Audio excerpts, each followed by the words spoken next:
Bem, gente, bora determinar aqui a área de um triângulo segundo a geometria analítica, tá? Sobre o olhar da geometria plana, você já sabe, né? Base vezes altura dividido por 2. Morreu, certo? Tranquilo. Então, bora lá. Bora imaginar que a gente tem um triângulo aqui que está sobre o plano cartesiano, certo? A gente tem os vértices A, B e C, tá? E a gente quer essa área desse triângulo aqui, certo? Então, o que que a gente vai fazer? Se já está sobre o plano cartesiano, bora identificar quem são as coordenadas de cada vértice. Ó, do ponto A eu tenho xa, ya, aquele estado já. Ponto B, xb, yb. E o ponto C, xc, yc. Tá? Lembrando o seguinte, que nossa representação, o triângulo está aqui no primeiro quadrante, certo? Mas ele poderia estar em qualquer quadrante. Inclusive, né, poderia estar entre dois ou mais quadrantes, né? Pode estar em qualquer região do plano. O raciocínio é o mesmo, tá bom? Então, o que a gente vai precisar para resolver problemas envolvendo isso aí? A gente vai precisar somente determinante de terceira ordem e aplicar a regra de Sarri, tá bom? Bem conhecida, bem tradicional, certo? Somente isso. Então, agora, como a gente vai encontrar esse determinante aí de terceira ordem? Olha, determinante de terceira ordem vai ser o seguinte, ó, tá bem que ele aqui já. Como é que a gente faz? Já tem as coordenadas aqui. Então, se eu quero em terceira ordem, basta eu preencher essa coluna bem aqui com uns, ó. Ou seja, xa, ya, preenche com 1. xbyb, preenche com 1. xcyc, preenche com 1. Ou então, se quiser, olha de acordo com colunas. Colunas xa, xb, xc, está aqui.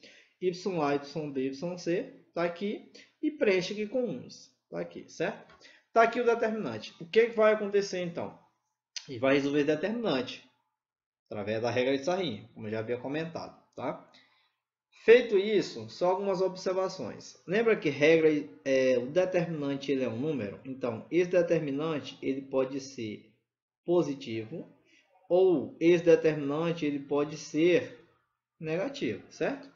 O determinante ele pode ser maior que zero ou o determinante ele pode ser menor que zero, tá bom?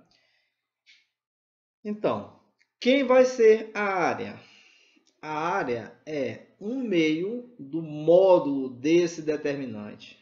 Ó, a área é um meio do módulo desse determinante. Por que isso? Por que eu falei em positivo e negativo? Porque se o determinante for positivo, beleza, sem problema nenhum. Quem vai ser a área? Metade desse determinante. Se o determinante der um número negativo, aí eu não posso utilizar esse número negativo diretamente. Eu tenho que extrair o módulo.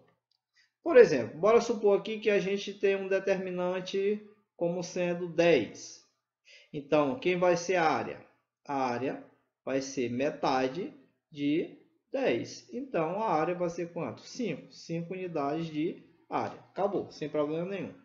Agora, se o determinante deu um número negativo, por exemplo, o determinante deu menos 6.